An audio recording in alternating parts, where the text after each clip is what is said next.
इस बात का बिल्कुल प्रमाणित हो गया कि भगवान राम छे, भगवान कृष्ण छे, भगवान दत्त छे, माँ जगतजननी अम्बा छे, तो भगवान महादेव छे। मतलब शिव इस पृथ्वी पर सदा विराजमान है और उसको पाने का सबसे सुंदर तरीका है सारी समस्या का हल एक लोटा जल। केवल शिव को पाने का एक आदित्य, एक आनंदित तरीका है, एक सुख।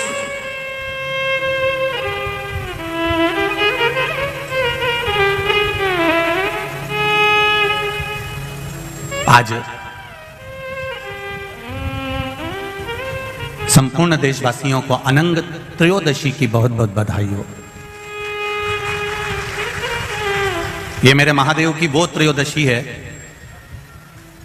इस त्रयोदशी पर आज सोम प्रदोष भी है।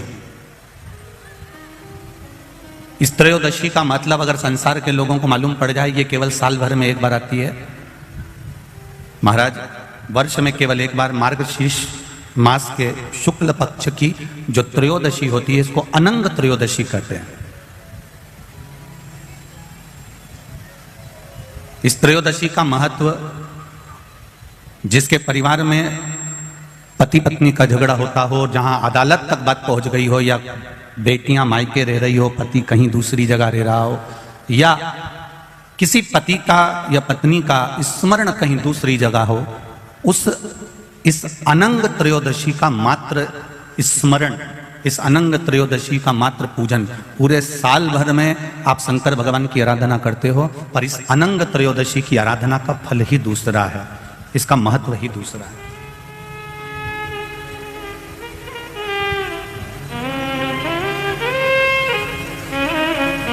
अनंग त्रयोदशी, जिस दिन केवल भगवान शंकर के शिवलिंग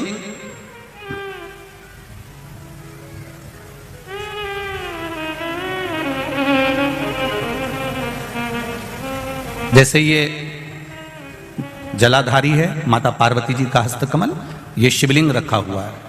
ये जलाधारी में से पानी बहने का स्थान, बीच में मोटी सी लाइन जहां अशोक सुंदरी विराज रही है, राइट में गणेश जी, लेफ्ट में कार्तिकेय जी, और गोल जो भाग है वो माता जी का हस्तकमल है। और ये जो शिवलिंग रखा हुआ है, ये शिव का स्वरूप है।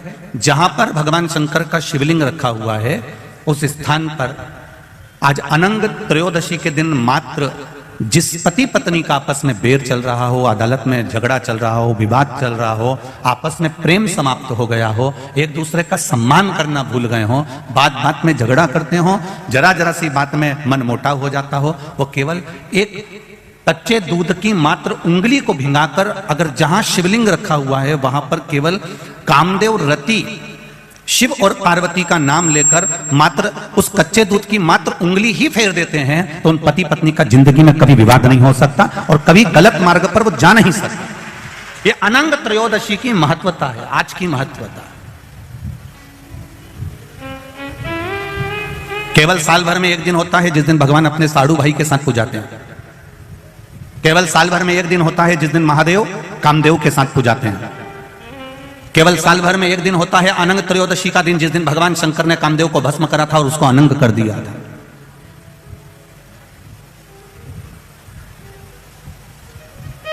और आज पूरे राष्ट्रवासियों को तो बड़ा प्रसन्नता का विषय है कि आपको अनंग त्रयोदशी के साथ में आज सोम प्रदोष का भी आनंद प्राप्त हुआ है। ये शिव की कृपा है, ये उसकी उदारता, ये उसकी करुणा। अनंग त्रयोदशी,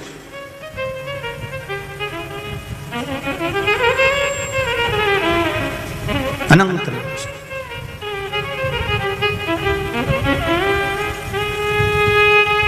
आज के दिन जो 35 साल के हो गए, 30 साल से ऊपर के हो गए, 42 साल के हो गए और जिनका विवाह नहीं हुआ है, वो बेलपत्री की मध्य पत्ती पर केवल कच्चा दूध लगाकर ही भगवान शंकर को समर्पित कर देते हैं, तो अगली जो अनंग त्रयोदशी आती है उससे पहले उसका मंगल विवाह हो जाता है। इतना महत्व है अनंग त्रयोदशी। अनंग त्रयोदशी का इतना महत्व है हमारे शास्त्रों में। महाराज भगवान शिव, ओगरदानी, त्रिकालदर्शी, कैलाशी, अविनाशी भगवान शंकर ने माता सती को खूब समझाया था।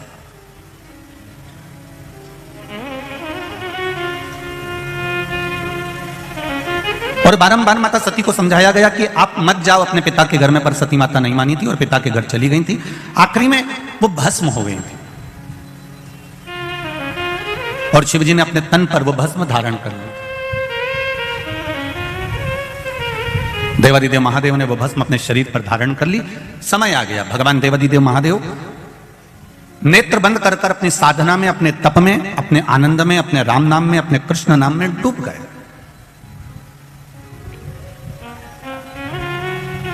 अब वो विचलित नहीं हुए। भगवान देवादिदेव महादेव का चित्त केवल राम में, कृष्ण में लग गया। नेत्र बंद हैं, साधना में लीन हैं, भगवान की विरल भक्ति में डूबे हुए हैं। उनको कोई मतलब नहीं कि संसार सागर में क्या हो रहा है। अब इसी बीच में जो शंकर भगवान ने भस्म शरीर पर धारण करी थी और भस्म शरीर पर धारण कर कर देवादिदेव जब चलकर आ रहे थे, उस मार्ग में चलते चलते चलते चलते देवादिदेव महादेव के सम्मुख में जब शिवजी केवल तप साधना करने के लिए बैठने जा रहे थे, तब एक असुर, एक राक्षस जन्म ले चुका था जिसका नाम था तारकासुर।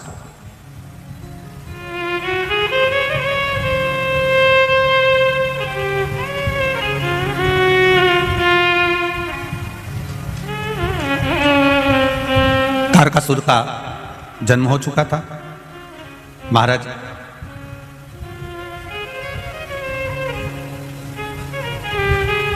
देवताओं से ज्यादा सिद्धि दानवों में होती है। देवताओं से ज्यादा सिद्धि, देवताओं से ज्यादा विद्या, देवताओं से ज्यादा तंत्र विद्या, मंत्र विद्या, साधना विद्या, सिद्धियां देवता से ज्यादा दानवों के पास होती है, राक्षसों के पास होती है।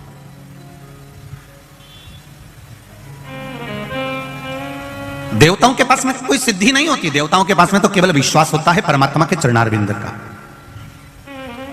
एक दूसरे के प्रति देवताओं के मन में भरोसा होता है। इंद्रदेव का भरोसा है भगवान नारायण पर, नारायण का भरोसा है भगवान शिव पर, ब्रह्मा जी का भरोसा है नारायण पर, वायुदेव, पवन देव, ये जितने भी देवता हुए हैं, गरुण वरुण, जितने भी देवता होते हैं, इनका विश्वास जागृत होता है। देवताओं से ज्यादा सिद्धि दानवों के पास में होती है। उसके बाद भी तुम पूरे पुराणों को उठाकर देख लीजिए, सारे संसार को उठाकर देख लीजिए और जगह जगह जाकर देख लीजिए कि इतनी सिद्धि दानवों के पास में है, इतने मंत्र तंत्र दानवों के पास में है, इतनी सिद्धियां दानवों के पास में है, उसके बाद भी किसी जगह पर दानवों की पूजन नहीं होती है। होती है तो केवल देवताओं की पूजन होती है, केवल देवताओं की पूजन होती है। क्योंकि शिव पुराण कहती है कि तंत्र मंत्र साधना, ये सिद्धियां, ये सारी जो सिद्धियां है, ये कुछ दिन की रहती है।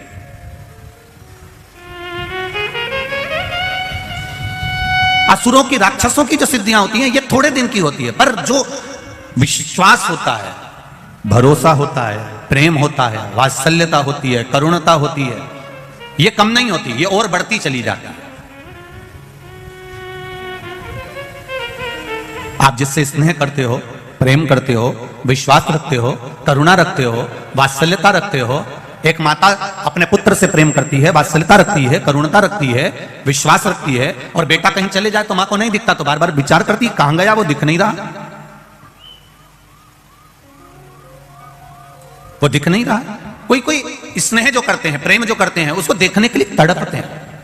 और नहीं मिलेगा तो और देखने की तड़प होगी, और नहीं मिलेगा तो और देखने की तड़प होगी। उसी तरह भगवान के प्रति जब हमारा विश्वास जागृत हो जाता है, भगवान के प्रति जब हमारा प्रेम जागृत हो जाता है, ईश्वर के प्रति हमारा भरोसा जागृत हो जाता है, हमारा वात्सल्य, हमारी करुणा और हमारा स्नेह जब बढ़ते चले जाता है, तो उस परमात्मा को देखने की ललकता हमारे भीतर भी जागृत होने लगती है। उसको देखने की ललकता हमारे भीतर और जागृत होने लगती है।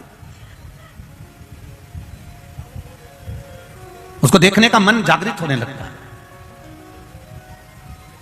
देव और दानवों में यह अंतर है कि दानवों के पास में सिद्धियां ज्यादा है, दानवों के पास में बहुत सारे तंत्र मंत्र साधना है, पर देवताओं के पास में कोई सिद्धि नहीं, कोई मंत्र नहीं, कोई तंत्र नहीं, कोई साधना नहीं। और देवताओं के पास में भले मंत्र तंत्र साधना नहीं है, उसके बाद भी आज भी संपूर्ण ब्रह्मांड में, संपूर्ण विश्व में देवता पूजाते हैं, दानव नहीं पूजाते। भले उनके पास में कितनी भी सिद्धियां हो, कितना भी बल हो, कितनी भी सिद्धियां एकत्रित करके रखे हो, कितना भी तंत्र मंत्र इकट्ठा करके रखे हो, पर वो पूजाते नहीं है। हमारे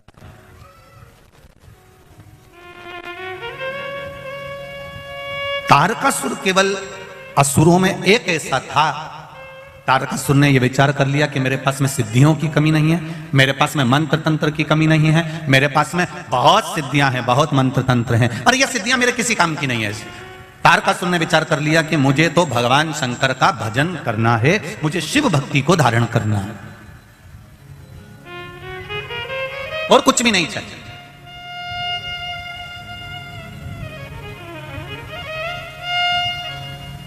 महाराज, यही चतुरता है। एक कील, एक हथौड़ी, हथौड़ा तुम लेकर आओ, कील ठोकी है, वो कील आड़ी टेढ़ी हो जाएगी। पर एक कारीगर आएगा और वो कील ठोकेगा तो वो कील आड़ी टेढ़ी होगी क्या? नहीं होगी।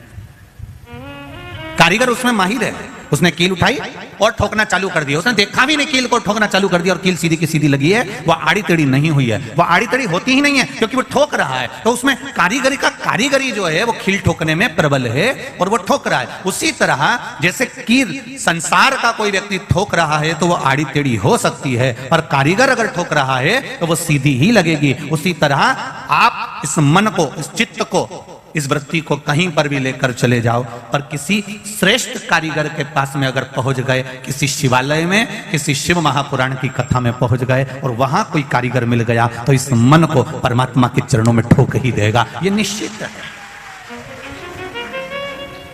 ये इसकी श्रेष्ठता है।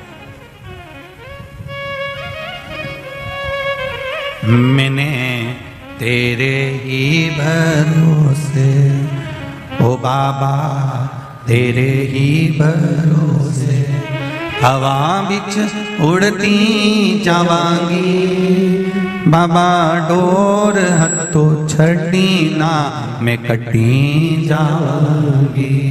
भोले मैं तेरी पतन, शंभो मैं तेरी पतन, हवा बिच उड़ती जावांगी, बाबा डोर हथों छड़ी ना मैं कटी जावांगी।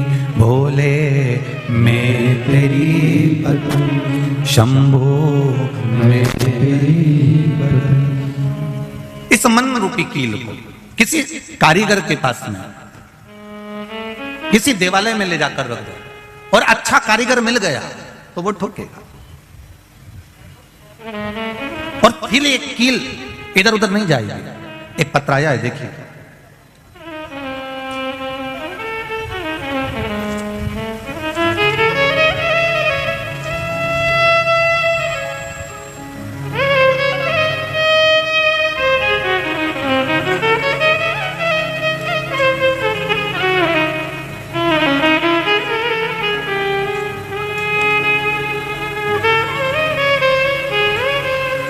मेरा नाम भावना राजेश पोपट है।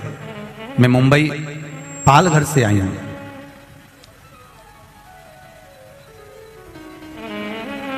उन्होंने एक बात बहुत अच्छी लिखी है, मेरा नाम भावना राजेश पोपट है, मैं मुंबई पालघर से कथा में धोख लगाने आई हूं।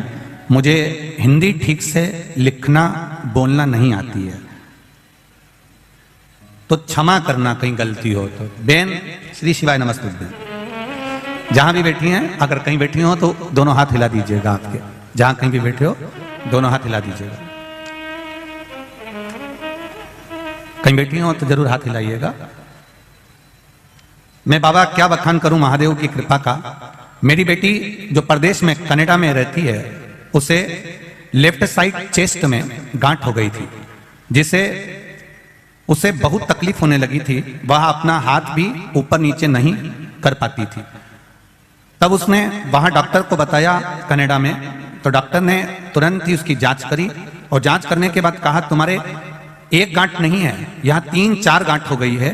अब वह ज्यादा गंभीर हो गई थी, डॉक्टर ने उसे ऑपरेशन का कह दिया था। तब बेटी ने मुझे यह बात बताई तो मैंने कहा सब तुम शिवजी पर छोड़ दो, दवाई ले, साथ में शंकर भगवान पर 1 लोटा जल चढ़ाना प्रारंभ करो। पर जल चढ़ाती तो कहां चढ़ाती, वो जल कैसे समर्पित करती? महादेव सब कुछ ठीक करेंगे, मैंने उससे कहा। अब जल चढ़ाने कहां जाए, ना तो शिवजी का मंदिर है ना वहां बेलपत्र है। प्रदेश में कहां से जल चढ़ाने मंदिर को जाए? तब मैंने कहा तेरे पास में शंकर भगवान का शिवलिंग या मूर्ति हो तो उस पर जल चढ़ाना प्रारंभ कर दे, उस पर जल चढ़ाओ और वही पानी तुम पीना प्रारंभ करो। श्री शिवाय नमस्तुभ्यम का जाप करना प्रारंभ करो। जो डॉक्टर ने दवाई दी है उसको खाना प्रारंभ करो। तब बाबा, एक चमत्कार हो गया बाबा की कृपा से। मैं क्या वर्णन करूं भोलेनाथ जी का। जो गठान थी उसकी दूसरी बार जब जांच कराने के लिए गई तो डॉक्टर भी आश्चर्य में हैरान हो गया कनाडा का कि ये गठान गल चुकी थी, जो शरीर में 3-4 गठान हो चुकी थी। ये शिव कृपा। तेरी कृपा बिना न हिले एक भी अणु, लेते हैं श्वास तेरी कृपा से तनु। एक पत्रोल बड़ा सुंदर। पहले तो बच्चे का फोटो देख लो आप। जितने लोग भी आस्था चैनल पर कथा देख रहे हैं, पहले इस बच्चे का फोटो देखें।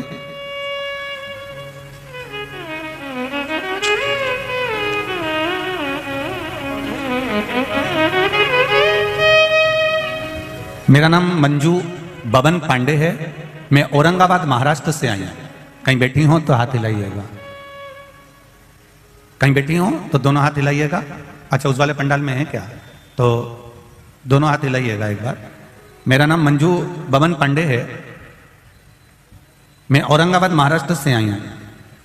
जहां कहीं बैठी हो तो दोनों हाथ हिलाइएगा एक बार। कैमरे वाले को दिख जाए तो हमें भी दिख जाए। शंभू,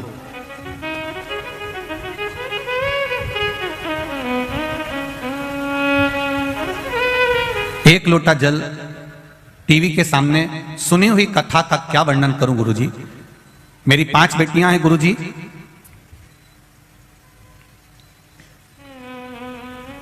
तीन अप्रैल 2022 को मेरे चौथे नंबर की बेटी सोनोग्राफी करा के आई तो रिपोर्ट नॉर्मल थी गुरुजी।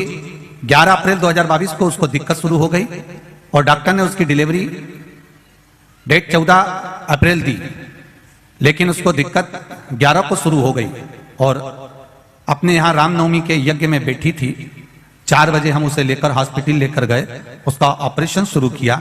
लेकिन गुरुजी जब उसके बच्चे को निकाला गया तब बच्चा रोया नहीं, उसके श्वास में तकलीफ हो गई और उसमें कुछ भी ऐसा नहीं था कि वो हिल रहा था। डॉक्टर ने फेफड़ों में दिक्कत बता दी। ऐसा कहा इसको तुरंत दूसरे हॉस्पिटल में ले जाओ। हम एक हॉस्पिटल छोड़कर दूसरे हॉस्पिटल में 6:30 से लेकर 7:30 तक हॉस्पिटल घूमते रहे, पर कोई झेलने को तैयार नहीं था, क्योंकि बच्चा रोया भी नहीं था, श्वास भी नहीं थी। हर तरह से हम परेशान हो गए। तब श्री शिवाय नमस्तुभ्यम का जाप करना प्रारंभ करा। मैंने अपने तीसरे नंबर की बेटी से कहा कि तुम जाओ और शिवजी पर 1 लोटा जल चढ़ाओ और वो जल लाकर तुरंत दो। बेटी ने जल लाकर शंकर भगवान का चढ़ाया हुआ जल लाकर दिया और बाबा की कृपा से, शिव की कृपा से वो जल हाथ में लेकर जब फेरा गया, बाबा की कृपा से बच्चे ने 11:30 पर रोना प्रारंभ करा और बाबा की करुणा ऐसी हुई कि वो बच्चा अब स्वस्थ है। उसका फोटो भी लगाया है गुरुजी, और जिस समय वो हालत गंभीर थी उस समय भी लगाया है। उसकी सारी रिपोर्ट लगा रही हूं उस बच्चे की कि उसके फेफड़े आदि कुछ भी काम नहीं करते थे, यहां तक उसके एक्सरे आदि सब लगाए गए हैं, पूरी रिपोर्टें लगाई गई है। गुरुदेव, ये शिव शंकर का भरोसा और विश्वास है जो आज मेरी गोद में मेरा बाबा का प्रसाद है। ये शिव कृपा। हर हर शिव भक्ति में भगवान शंकर की अविरल भक्ति का जो सुख है, भगवान शिव की अविरल भक्ति का जो आनंद है, वो आनंद कोई साधारण नहीं। बैठिए बहन, जहां कहीं भी आप बैठ जाइए। श्री शिवाय नमस्ते। ये आनंद भक्ति का एक सुख है, विश्वास, भरोसा, दृढ़ता। फिर निवेदन करूंगा, देवों से ज्यादा बल दानवों में है, देवों से ज्यादा सिद्धियां दानवों के पास में है, देवों से ज्यादा तंत्र मंत्र साधना दानवों के पास में है। उसके बाद भी पूरे संसार में, पूरे विश्व में कहीं दानव की पूजन नहीं होती। क्यों? क्योंकि हमारी भारत भूमि जो है वो विश्वास, श्रद्धा और भरोसे के साथ जीती है। हम जितना प्रेम, वात्सल्य, करुणता परमात्मा के चरणों में रखते हैं, उतना सुख हमारे जीवन में हम प्राप्त कर लेते हैं, उतना सुख हम प्राप्त करें।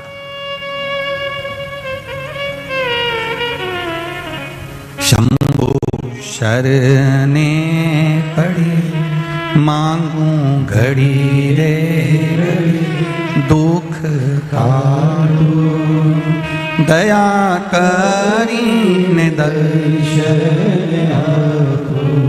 दया करीन दर्शन। परमात्मा की अविरल भक्ति को प्राप्त करने का सुख है श्री महापुराण की कथा। चाबी भूल जाओगे यहां पर तो घर से वापस आना पड़ेगा। एक बात बहुत ध्यान लगा कर सुनना, चाबी की याद कब आती है? जब घर पर, जम के बोलो जरा, पहुंच गए। चश्मा भूल गए, चश्मे की याद कब आती है? जब कुछ पढ़ते से।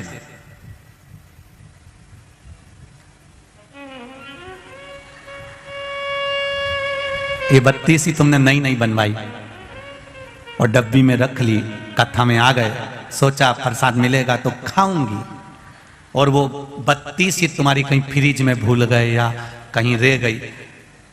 अब कुछ खाने का समय आया तो याद आई कि नहीं आई? मेरी बत्ती सी कहां? घर जाकर चाबी की याद आती है, पढ़ते समय चश्मे की याद आती है, खाते समय बत्ती सी की याद आती है, और मरते समय शिव की याद आती है। अंतिम बिंदु होता है जब एक्सीडेंट हो गया, ऑपरेशन की समय आ गया, बीपी शुगर गड़बड़ हो गए, कुछ काम बिगड़ गया, तब पंडित जी को फोन लगाया, महाराज जी महामृत्युंजय का जाप बिठा दो, मेरी बहू की तबीयत ठीक नहीं है। पंडित जी मेरे बेटे का एक्सीडेंट हो गया, महामृत्युंजय का जाप बिठा दो। पंडित जी ऐसा हो गया, महामृत्युंजय का जाप बिठा दो। अब कोई भी ये नहीं कह रहा कि कनक धारा का पाठ बिठा दो, श्री सूक्त या पुरुष सूक्त का पाठ बिठा दो।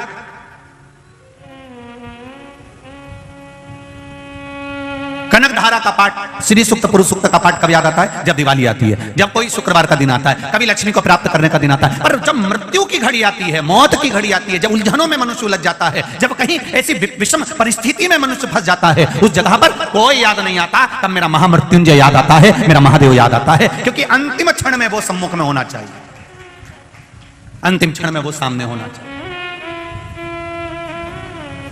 और अंत समय प्रभु, सब बोलो जरा जम के बोलो, आना वचन दिया तो निभाना पड़ेगा। आए ना आए प्रभु कुटुंब कबीरा, अंत समय प्रभु आना पड़ेगा, वचन दिया तो निभाना पड़ेगा। भगवान अंत समय में तुझे आना ही है, अंत समय में दर्शन देना ही है, ये निश्चित है। तो अंतिम बिंदु में जब परमात्मा याद आएगा, घर गए चाबी याद आई, पढ़ते समय चश्मा याद आया, खाते समय बत्ती सी याद आई, और मरते समय शिव याद आया कि कोई महामृत्युंजय का पाठ बिठा दो, मेरा यहाँ ये तकलीफ आई है, महामृत्युंजय का अनुष्ठान करा दो। शिव को याद कब करा गया? जब अंतिम घड़ी आई, अंतिम क्षण आया, अंतिम पल आया। और शिव महापुराण की कथा कर रही है, अगर अंतिम क्षण में आप शंकर भगवान को याद कर रहे हो, उससे अच्छा है पहले ही चाबी को संभाल के रख लेते, पहले ही चश्मे में डोरी लटका के रख लेते, और पहले ही बत्ती सी को अपने बैग में रख लेते। उसी तरह महादेव को एक लोटा जल प्रतिदिन चढ़ा लेते, तो ये दिन ही नहीं आता, ये दिन ही नहीं आता, ये तकलीफ ही नहीं आती।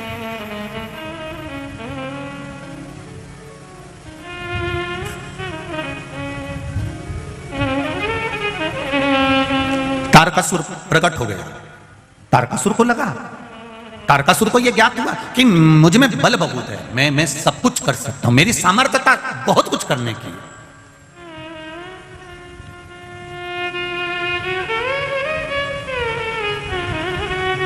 संसार में जितने लोग जन्मे हैं ना,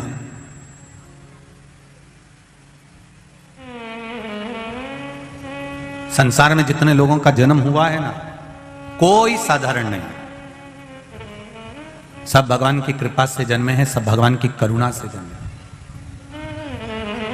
बस थोड़ा सा तालमेल मिलाने की जरूरत है।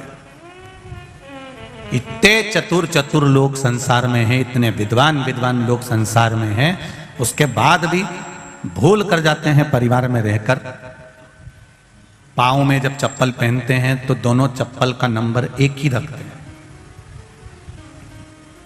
दोनों चप्पल का नंबर एक ही रखा।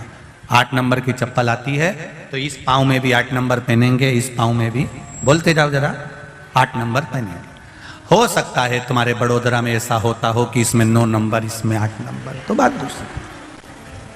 पर हमारे यहाँ तो नहीं होता। हमारे यहाँ तो अगर 7 नंबर की चप्पल है तो दोनों 7 नंबर की है, 8 नंबर की है तो दोनों 8 नंबर की है, 9 नंबर की है तो दोनों 9 नंबर की है। और अगर एक चप्पल दूसरे नंबर की पहनकर चल लो तो बहुत लंबा चल सकते हो क्या?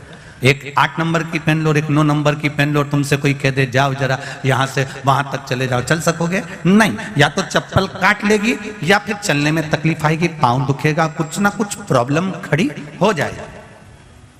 अब इतनी विद्वत्ता सब में है कि चप्पल एक ही नंबर की होना चाहिए। अगर एक चप्पल 8 नंबर की और एक 9 नंबर की है तो बहुत लंबा नहीं चल सकते। उसी तरह परिवार में रह रहे हो, घर में रह रहे हो, तो निवेदन है पति पत्नी जब दोनों साथ रहें, भाई भाई जब साथ रहें, देवरानी जेठानी जब साथ रहे, सास ससुर जब साथ में रहें, बहुएं अपने परिवार के साथ में रहे, तो निवेदन है जैसे चप्पल 1 नंबर की होती है, जब आप अपना मायका छोड़कर ससुराल में आ जाओ, आप कौन से नंबर की चप्पल रखते हो, कितना क्रोध रखते हो, कितना वाणी में क्या रखते हो, उससे कोई मतलब नहीं होना चाहिए। अब ससुराल में आ गए हो तो चप्पल का एडजस्टमेंट कर कर चलना, अर्थात अपने को उनके नंबर से मिलकर चलना पड़ेगा, तब जाकर लंबा चल सकते हो। अगर इससे मिलकर नहीं चले तो थोड़ा जाने के बाद में अदालत पहुंच जाओ। आज के जमाने में सबसे ज्यादा अगर विडंबना है तो ये विडंबना सबसे बड़ी खड़ी होती है। थोड़े दिन तक संबंध रहता है, थोड़े दिन के बाद अदालत में पहुंच जाता है। बड़ा दुख होता है कि पिताजी ने 25 लाख 50 लाख खर्च करा, 40 लाख खर्च करा, 10 लाख खर्च करा, पिताजी ने बेटी के विवाह में खर्च करा, उधर बेटे के विवाह में खर्च करा, दोनों का नंबर नहीं मिल पाया, बहुत लंबा नहीं चल पाया, बहुत लंबा नहीं चल पाया।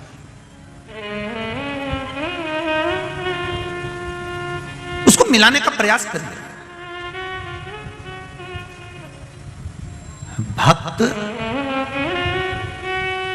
जितना भगवान के मंदिर जाता है, भक्त जितना भगवान के द्वार जाता है, लोग कहते हैं कि भक्त भगवान के द्वार गया, भगवान के मंदिर गया, पर शिव पुराण कहती है भक्त जितना भगवान के द्वार जाता है उससे दुगना भगवान भक्त के द्वार पर खड़ा जाता है।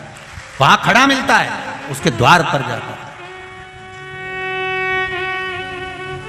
कितना सुंदर कहा है, बछड़ा गाय के पीछे चलता है, पत्नी पति के पीछे चलती है। अब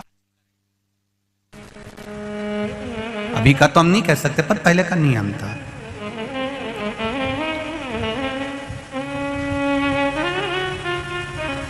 पहले का एक बहुत नियम था कि पत्नी पति के पीछे। एक हमने पहले भागवत जी में एक लीला श्रवण करी थी भगवान कृष्ण की, कि एक गोपी भगवान को बहुत बहुत घर जा जाके रोज चोरी का इल्जाम लगाती थी, रोज प्रतिदिन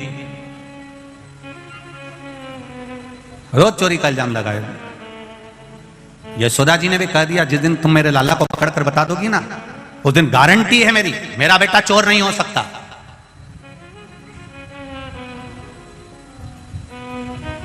इसने भी कह दिया।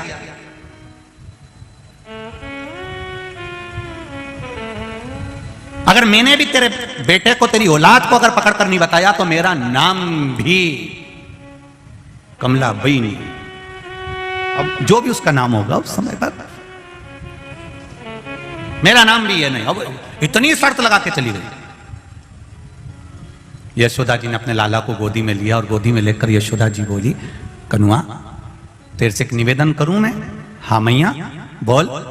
लाला तू उस गोपी के यहाँ कभी मत जाना, वो हमेशा तेरे पर इल्जाम लगाती है और मेरे सामने नाक लगा कर आई है बहुत, और कह रही थी मैं पकड़ के बताऊंगी। कन्हैया बोले ठीक है मैया, मैं तो किसी के घर जाता ही नहीं हूं और तूने इतना कह दिया तो अब तो और नहीं जाऊंगा। ये मानने वाला है। सबसे पहले उसी गोपी के घर गया, सबको लेके गए। अब गोपी भी इतनी समझदार थी, इतनी चतुर थी कि उसने आज लाला को पकड़ने के लिए मटकी के नीचे घंटी लगा दी थी।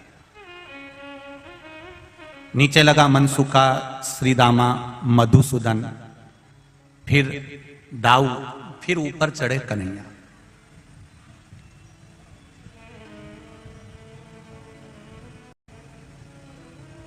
अब नीचे जो मनसुका लगा था उसको छींक आ रही थी।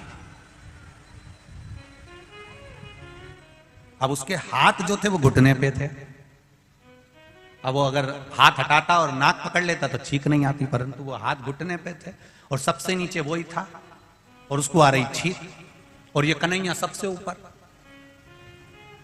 अब इसने मटकी को तो पकड़ लिया और घंटी को भी पकड़ लिया, इसको मालूम है घंटी बजेगी, तो उसने घंटी को भी पकड़ लिया। इतनी देर में जो नीचे था मनसुका, वो छींक दिया, और छींका तो ये सब धड़ धड़ धड़ धड़ नीचे। अब ये सब तो नीचे आ गए, वो अकेला टंगा है। अब उसका एक हाथ नीचे आ गया कन्हैया का, और घंटी टन टन बोलना चालू करी, सब भग गए, अकेला टंगा ऊपर, अकेला। अब वही काकी आ गई, वही गोपी, और आते से ही बोली, आज पकड़ाया बेटा, तेरी मां खूब नाक लगाए, मेरा बेटा चोरी नहीं करता। अब देख, अब उतर तू नीचे, जल्दी उतर। काकी कैसे उतरू? काकी बोली जैसे चढ़ा था। कन्हैया बोले चढ़ते समय तो और भी नीचे लगे थे। अरे नीचे उतर जा। नहीं नहीं उतरू काकी, मेरे से ऐसे उतरते नहीं। अरे कूद जा, लग जाएगी, मैं नहीं उतरू। एक काम करना काकी, तू मेरे नीचे लग जा। काकी ने कहा मैं नीचे लगूंगी तो मुझ पर पांव रखेगा तो क्या हुआ? काकी बोली मेरी उम्र देख रही है? काकी बोली मेरी उम्र तो देख, 72 साल की मेरी उम्र है। इतने में कन्हैया बोला चुगली करने में उम्र नहीं देखती। काकी ने बोला मैं लग जाती हूं तो धीरे से उतरना हो, देख मेरा बुढ़ापे का ध्यान रखना हो। अब कन्हैया ने काकी के कंधे पर पांव रखा, मटकी को पकड़ा। अब कन्हैया एक पांव इधर करे, एक पांव इधर करे, फिर इधर करे, फिर इधर करे। काकी यूं यूं होए तो इतने में काकी चिल्लाई क्या कर रहा है, उतरता क्यों नहीं है? कन्हैया बोला काकी ऐसा लग रहा हो जैसे सावन के महीने में हिंडोला झूल रहा। काकी बोली आग लगे तेरे हिंडोले को, नीचे उतर। तब कन्हैया ने छोटी मोटी पकड़ के नीचे उतरा और काकी ने उसको पांव में दमोच लिया। अब काकी तो कंगा कर रही थी, बाल बार रही थी, पूरा बाल खुला हुआ था उसका, और इसने कन्हैया को पांव में दमोच लिया। और जल्दी से काकी ने कहा आज पकड़ाई में आया है, तेरी मैया खूब नाक लगाती थी, मेरा बेटा चोरी नहीं करता, चोरी नहीं करता, आज दिखाऊंगी तेरे को ले जाके, तू चल तो सही। और कन्हैया को पांव में दमोच लिया काकी ने, और जल्दी से चोटी करने लगी। अब चोटी करने में समय लगता है, अब चोटी करने में समय लगे तो उसने क्या करा, फिर चोटी नहीं करी। फिर जैसे गुजरात की मेरी बहनों क्या करती है,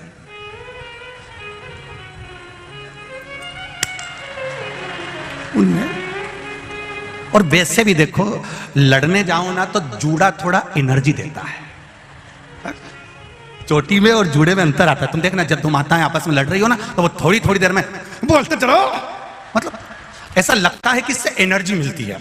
जैसे वो हमारे यहाँ हलवाई जब जलेबी बनाता है तो ऐसा खींच के बनाता है तो एनर्जी मिलती है, तब जले तो बोलते जरा तो उससे बल मिलता। अब काकी ने बाल बांध लिया और बाल बांध के कहे चल जल्दी कन्हैया, चल उठ तो जरा, तेरी मैया के पास चल, चल तो जरा। अब इतने में कन्हैया कहे काकी मैया के पास मत ले जा, तुझे मेरी सौगंध है, काकी मैया के पास मत ले जा। काकी तो मानने को तैयार नहीं, ले गई हाथ पकड़ के बाहर, ऊपर से दरवाजे में लगा दी कुंडी, ताला लगाया और लगा के सीधे बाहर लेकर गई। इतनी देर में कन्हैया जमीन पर सो गया, उठे ही नहीं। उठ तेरी मैया के पास चल। नहीं जाऊंगा, नहीं जाऊंगा, नहीं जाऊंगा। मचल गया, नीचे सो गया, जमीन पर पड़ गया, नहीं जाऊं, नहीं जाऊं। काकी भी वहीं बैठ गई। अब काकी वहां बैठी और बैठते से ही कन्हैया उठ के बैठा और बैठते से बोला काकी, ओ काकी, तेरे सिर की सौगंध कभी मक्खन की चोरी नहीं करूंगा। इतने में काकी बोली तू मेरी सौगंध खा रहा है, तेरी मैया की सौगंध क्यों नहीं खाता? कन्हैया बोले काकी मेरी एक ही मैया है। इतने में काकी बोली मैं दो चार हूं।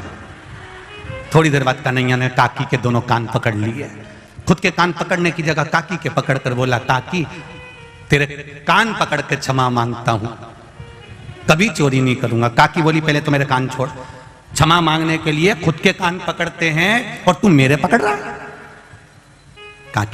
काकी ने नहीं सुना, हाथ पकड़ा लेके चली।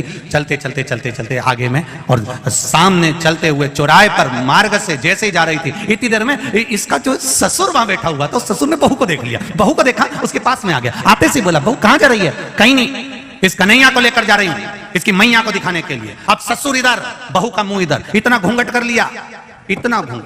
अब पहले का नियम था, ससुर और सास के सामने बहू अपना मुख नहीं खोलती थी। अब आज का जमाना तो बड़ा विचित्र हो गया, अब क्या बोलूं इसका। पहले इतना घूंघट, तुम बहेड़िया परिवार में देखना उनकी दादी जी को, अभी भी बैठी है तो इतना ही डाल के बैठी, तुम देखो जरा, आप देखोगे तो माताओं को देखिए उनके बहेड़िया परिवार की, इतना इतना घूंघट तो आज भी लेकर बैठी हुई है। अब पहले का जमाना था इतना पल्लू लेकर बैठते थे, पहले का जमाने में इतना चलता था, फिर धीरे धीरे इतना आया, फिर इतना, फिर इतना, फिर अब तो देखते रह जाओगे, मिल रहा। अब वो इतना पल्लू इतना हो गया। अब तो बहुएं भी 2 बार इतना पल्लू करती हैं, जब शादी कर कर आती हैं तब इतना पल्लू करती हैं, क्योंकि मुंह दिखाई होती है तो सोने की रकम मिलती है। और बहुएं दूसरी बार इतना पल्लू जब करती है कि जब घर में कोई बुढ़ा बुढ़ी डोकरा डोकरी मरता है, कोई बुजुर्ग मरता है, तब इतना पल्लू करती है, क्योंकि आंख में आंसू तो एक भी नहीं आते, बस घूंघट रख के डिजाइन में चिल्लाती रहती है, आंख में आंसू तो आता नहीं। अब इधर ससुर खड़ा, इधर बहू ने मुख कर लिया, कन्हैया का हाथ पकड़िए और हाथ पकड़ कर लेकर जा रही, इसकी मैया को दिखाने जा रहे हैं। इतने में कन्हैया ने कहा, मैया काकी बहुत प्यास लग रही है, पानी पियान दे। ससुर ने कहा, बेटा छोटा सा बच्चा है, पानी पियान दे। जो कन्हैया का हाथ छोड़ा पानी पीने के लिए ससुर के कहने पर, जल्दी आ। कन्हैया जैसे ही आया उसने कहा, काकी चल। काकी बोली, हाथ पकड़ा, इन्हें लो ना ससुरा जी का पकड़ा दो, ले। अब ससुर का हाथ पकड़कर काकी जो चल, और ससुर को काटे खून नहीं, भरे चौराहे पर, भरे चौपाल पर बहू ने मेरा हाथ पकड़ लिया। गुस्से में लाल हो गया ससुर, बोला कुछ नहीं। किसी किसी को 2 तरह का गुस्सा आता है। एक गुस्से में व्यक्ति बड़बड़ करके बोल देता, गाली दे देता, अपशब्द कर देता, कुछ भी कह देता। दूसरे गुस्से में व्यक्ति कुछ कहता नहीं, अंदर अंदर बस घुड़राता रहता। ससुरे को वही गुस्सा आया था, और कन्हैया ने कह दिया, चल काकी। और ये बुढ़े का हाथ पकड़कर चली, और चलते से बोली, क्यों रे तेरा हाथ इतना जाड़ा कैसे हो गया? इतने में कन्हैया बोला, पानी पिया ना इसलिए जाड़ा हो गया, और लेके चली। और जैसे ही यशोदा जी के यहाँ दरवाजे पर पहुंची, ससुर तो गुस्से में लाल था, कन्हैया अंदर पहुंच गया खिड़की में से। इसने दरवाजा बजाया, यशोदा ओ यशोदा, यशोदा ओ यशोदा। यशोदा जी निकल कर आई। जो ससुर जी को देखा तो यशोदा जी ने पल्लू कर लिया कि घर का गांव का बुजुर्ग है। यशोदा जी ने पल्लू करा, और गांव के बुजुर्ग को देखकर जैसे ही पल्लू करा तो यशोदा जी ने पूछा, क्या बात है गोपी? गोपी बोली, देख मैं तेरे कन्हैया को पकड़ कर लाई हूं, दे 2-4 धड़के। इतने में ससुर जी ने सोचा, बताओ मेरी बहू मुझे कुटवा रही, रुक जा। इतने में यशोदा जी ने पल्लू लेकर कहा, अरे पलट के तो देख ले कौन को पकड़ के लाई है। इतने में सखी बोली, तू मारे कि मैं मारूं? ससुर ने कहा, मेरी बहू मुझे मारेगी, आज देखो ही सरी। ससुर खड़ा, और इतने में यशोदा जी बोली, पीछे पलट तो सरी। जो यशोदा जी ने कहा और सखी ने पलट कर देखा तो ससुर को देखकर रो पड़ी, पिताजी तुम कहां से आ गए? इतने में, मैं तो कन्हैया को पकड़ कर लाई थी। ससुर जी ने कहा, तू घरे तो चल, तुझे बच्चे में और बुढ़े में अंतर नहीं टिके, तू घरे आ, घर आ। इतने में कन्हैया अंदर से आंख मलता मलता आया, मैया क्या हो गया? इतने में यशोदा जी बोली, ये गोपी तो पागल हो गई। यशोदा जी अंदर गई, कन्हैया बाहर निकल के ठोड़ी पे हाथ रखकर बोला, कैसी है? जो कन्हैया ने कहा। इतने में तो गोपी बोली, तू रुक जा, भी एक बार अब की बार पकड़ाई में आ गया ना, पुदीना की चटनी नहीं बनाए, ऐसी तेरी चटनी नहीं बनाई तो मेरा नाम गोपी नहीं। इतने में कन्हैया बोला, पहले घरे जा, घरे तेरा खसम तेरी ऐसी चटनी बनाएगा, तेरा पति तेरी चटनी बनाएगा, तू जा। और ये गोपी घर गई। ससुर जी रात को बैठे हुए थे, गोपी ने कहा उनसे मत कहना। ससुर जी ने कहा, जाओ अपने कमरे में। रात को ससुर जग रहा, पति आ गया इसका। पति ने पूछा, पिताजी आज आपको नींद नहीं आ रही? बाबूजी, दाई जी आज आपको नींद नहीं आ रही? भाऊ आप आज नींद नहीं आ रही? इतने में ससुर जी ने कहा, जिस घर में ऐसी बहू हो, कौन ससुरे को नींद आएगी? बता तू क्या हुआ? रास्ते में से मेरा हाथ पकड़ कर यशोदा जी क्या ले गई, और क्या मारो, और क्या मैं कन्हैया को पकड़ के लाई थी? इतने बुढ़े में इसको कन्हैया दिख रहा। इतने में बेटे ने तुरंत अपने पिताजी से कहा, पिताजी ये देखो। पिताजी बोले, बेटा ये क्या हो गया? पिताजी रात को पानी पीने उठा था, इसने डंडा उठा के मेरे को जो दिया धर के। मैंने पूछा किसको मार रही? तो क्या कन्हैया को मार रही? बताओ, इसको पति में कन्हैया दिखे, पिताजी इसको ससुर में कन्हैया दिखे, इसको हो क्या? ससुर ने कहा बेटा मुझे लग रहा है इसको कोई हवा मवा लग गई, अब वो निकलेगी कैसे? तो उन्होंने कहा एक काम करो, वृंदावन जाते हैं तो वहां पर एक बाबा बैठा है काली कामल ओढ़ के, उसको लेकर आ जा। इतने में कन्हैया जी के पास में मनसुखा ने जाकर कह दिया वो गोपी का पति जा रहा है बाबा जी को लेने। कन्हैया ने माखन की मटकी उठाई, बाबा जी को दे दी, बाबा की काली कमल ओढ़कर कन्हैया बैठ गया। इतने में इसका पति आकर बोला बाबा मेरी पत्नी को कोई हवा धर गई बाबा, उसको सही कर दो बाबा। बाबा ने कहा चलो, आगे आगे इसका पति, पीछे पीछे बाबा, काली कमल ओढ़कर कन्हैया गए। और जो पहुंचे इतने में कन्हैया ने कह दिया ससुर भी दूर रहो, पति भी दूर रहो, पहले मुझे देख के आन दो कि कौन को हवा लगी है। कि वो बैठी है, दरवाजे पे बैठी थी। कन्हैया काली कमल ओढ़कर जो गए और ओढ़कर जाकर कम्बल हटाकर बोले काकी कैसी? काकी बोली कन्हैया आ गया। अब जैसे ही बोली कन्हैया आ गया, इतने में तो ससुर और पति दोनों चिल्ला के बोले बस बाबा हवा ये लगी है। हर एक में कन्हैया दिख रहा है। अब बताओ तुम में भी कन्हैया दिख रहा है, बाबा इसको कन्हैया दिखना बंद हो जाए, ऐसी कृपा कर दो। इतने में भगवान ने कहा तुम चिंता मत करो, इसको दरवाजा लगाने का बहुत शौक है, इसको अंदर खटिया से बांध दो। कमरे में खटिया से बांधा, 5 किलो मिर्ची लाओ, एक तगाड़ी कंडा जला के लाओ, लकड़ी जला के लाओ, अंदर रखो। 5 किलो मिर्ची झोंक के दरवाजा लगा के बाहर बैठ गया। थोड़ी देर बाद अंदर गया, सबसे कह दिया अंदर मत आना। अंदर जाके पूछे काकी कैसी? काकी क्या अच्छी? तो रुक तो सही। पति आकर बोले बाबा थोड़ा ठीक है। कन्हैया ने काकी से पूछा अब चुगली करेगी? मेरी मैया के पास जाके कुछ बोलेगी? इतने में ससुर ने कहा बाबा इससे पूछो कहीं कन्हैया तो नहीं दिख रहा है। इतने में खड़े हो जाओ। कन्हैया ने पूछा ये कौन है? महाराज ससुरा जी। ये कौन है? हमारा पति देवता। मैं कौन हूं? कन्हैया। इतने में ससुर ने कहा बाबा 2 भूतड़ी तो निकल गई, एक बच्ची है, 5 किलो और झोंक दो तुम तो, और झोंको 5 किलो। और उन्होंने ली ने 5 किलो मिर्ची और झोंक दी। ले अब की बार कन्हैया ने पूछा ये कौन? हमारा ससुरा। ये कौन? हमारा पति देवता। जो बोले ये मैं कौन? बाबा। बाबा तुम्हें कहीं कन्हैया दिख रहा है? बिल्कुल नहीं दिख रहा, बिल्कुल।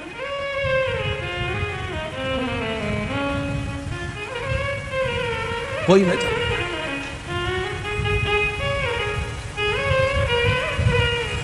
हृदय चित्त से कथा कर रही। भगवान को पाने का एक तरीका, गोपियों के रोम रोम में श्याम है, हनुमान जी के रोम रोम में राम है, और जल चढ़ाने वाले के रोम रोम में महादेव है। उसकी भक्ति का बल बड़ा होना चाहिए, और जब भक्ति का बल बड़ा होता है तब भगवान को प्राप्त करने का तरीका बदल जाता है। गोपियों को भगवान के प्राप्त करने का तरीका बदलना पड़ा। हनुमान जी महाराज पहली बार राम जी से मिले तो उन्होंने भगवान को प्राप्त करने का तरीका बदल लिया। संत ब्राह्मण का रूप रखकर राम जी के पास जाकर परीक्षा ले लेते, तरीका बदला। भगवान को पाने का भी तरीका बदल लिया।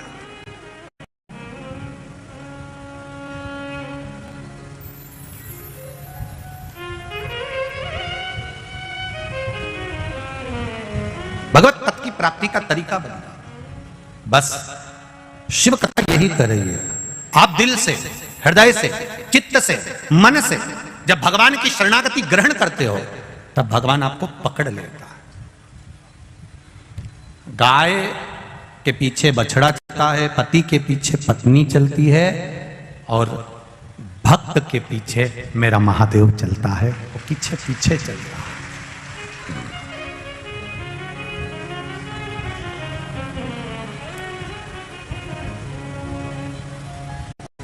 भक्त के पीछे भगवान चल रहा है। और जब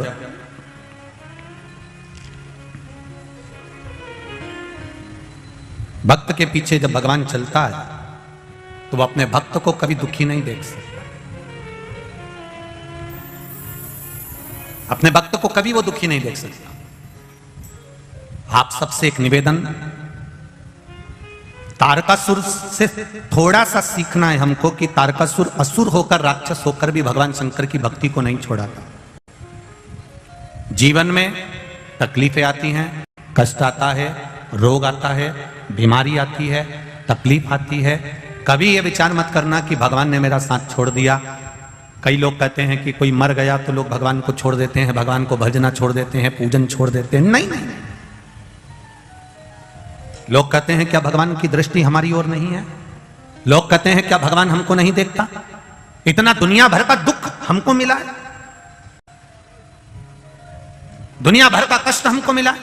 ऐसा नहीं है, भगवान देखता है, पर भगवान कहता है कि जो दुख, जो तकलीफ, जो कष्ट है वो हमारे कर्म के अनुसार है और उस कर्म का भोग हमको भोगना ही कर रहे हैं। बड़े भाग्यशाली हैं आप जो आज अनंग त्रयोदशी के दिन, सोम प्रदोष के दिन बाबा देवाधिदेव महादेव की पावन कथा में भगवान शिव से अपने दिल की बात कहने का सौभाग्य मिला है।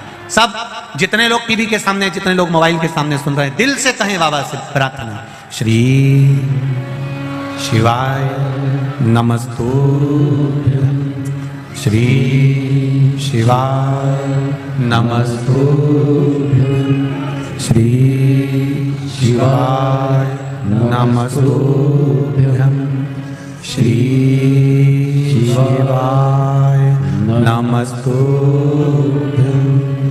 श्री शिवाय नमस्तुभ्यं। भोला सब दुख काटो ओ भोला सब दुख काटो। शिव शंकर जपूं तेरी माला, भोले बाबा जपूं तेरी माला, भोला सब दुख काटो मारा ओ भोला सब दुख काटो। शिव कृपा भगवान देवाधिदेव महादेव की पावन कथा करे। तारकासुर भगवान शिव की भक्ति करने में बैठ गए, शिवाराधना में बैठ गए। अब देखिए, शंकर भगवान के भजन को करने के बाद भी तारकासुर ने कुछ नहीं मांगा।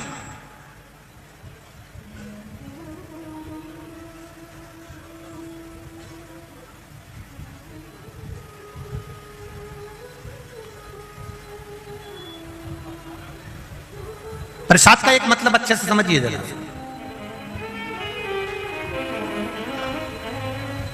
प्रसाद का एक मतलब होता है अपने आप मिल जाना। प्रसाद मांगा नहीं जाता, प्रसाद जो देता है वो हाथ बढ़ाकर देता है।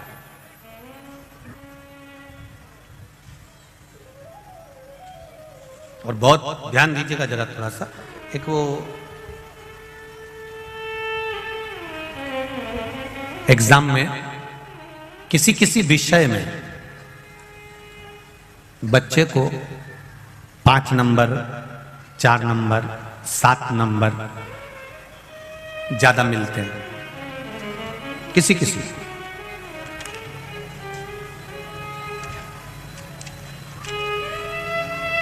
और जब उस बच्चे को 2-4 नंबर, 5 नंबर ज्यादा मिलते हैं तो उसको अंग्रेजी में ग्रेस बोलते हैं, इतना नंबर ज्यादा मिला।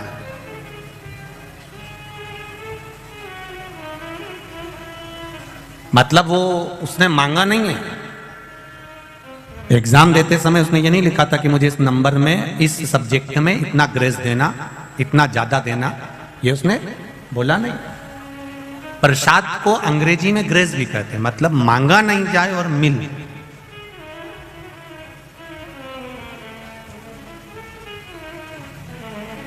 तारकासुर ने कुछ नहीं मांगा देवाधिदेव महादेव से, फिर भी तारकासुर को सब मिल गया। तारकासुर का एक सुंदर महल था, सुंदर नगर था, सुंदर खूब बंगला ने राजसी ठाट तारकासुर का था। उसने मांगा कुछ नहीं, उसको ग्रेस में मिल गए। शिव प्रसाद होता ही ऐसा। शंकर भगवान को जल चढ़ाओ, बेलपत्री चढ़ाओ, तुम कुछ भी मत मांगो तो भी शंकर भगवान अपने मंदिर से जाने वाले को, अपने देवालय से, अपने शिवालय से जाने वाले को ग्रेस मतलब कुछ ना कुछ देकर भेज ही देते हैं, भले वो मांगे ना मांगे, हाथ फैलाए ना फैलाए, कुछ ले ना ले, वो हाथ बड़ा कर देता है। वो मेरा देव अधिदेव महादेव है जो दे रहा है, उससे मांगा नहीं जाता, वो दे देता है।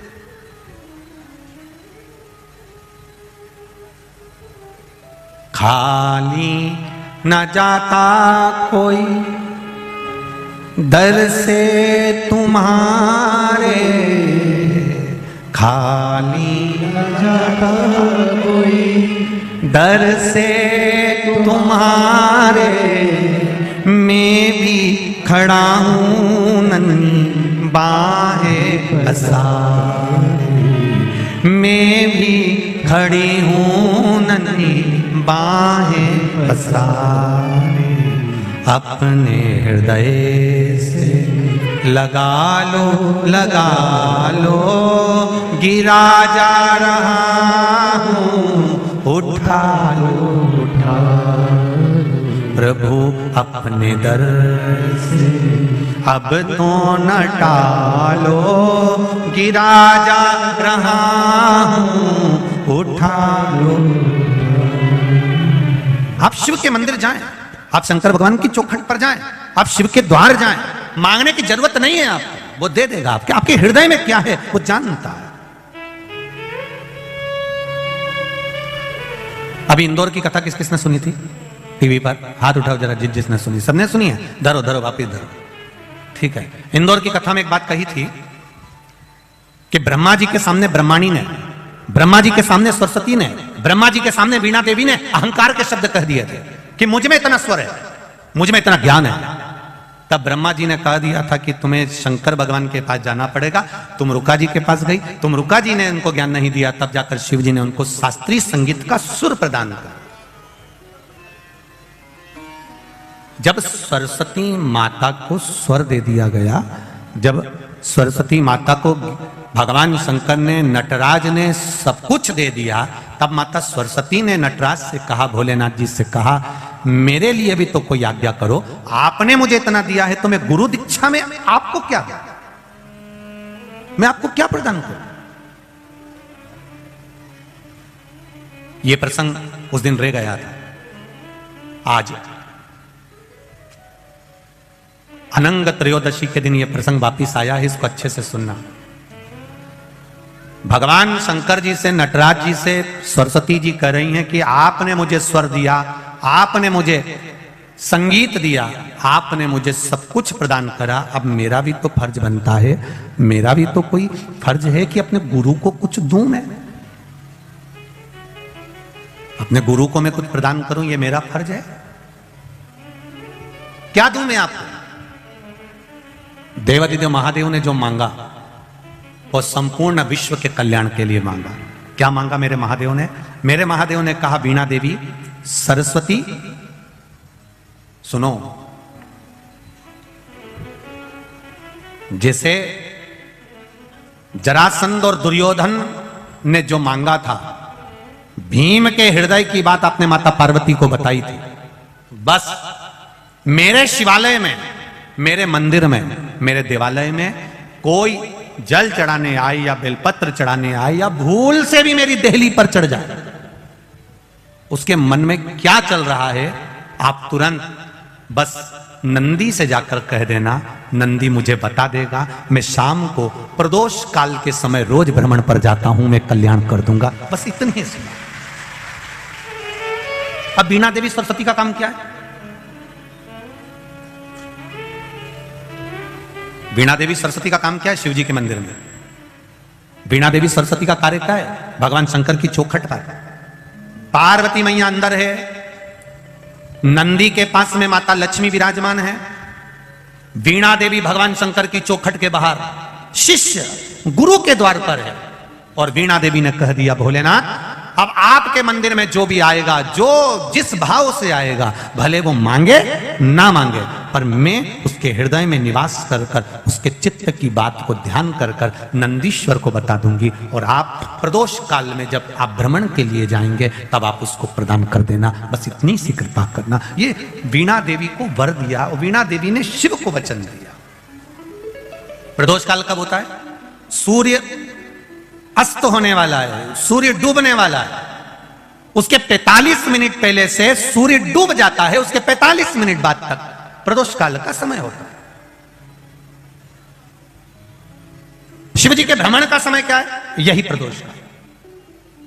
प्रतिदिन मेरे देवादिदेव महादेव भ्रमण पर निकलते, प्रतिदिन।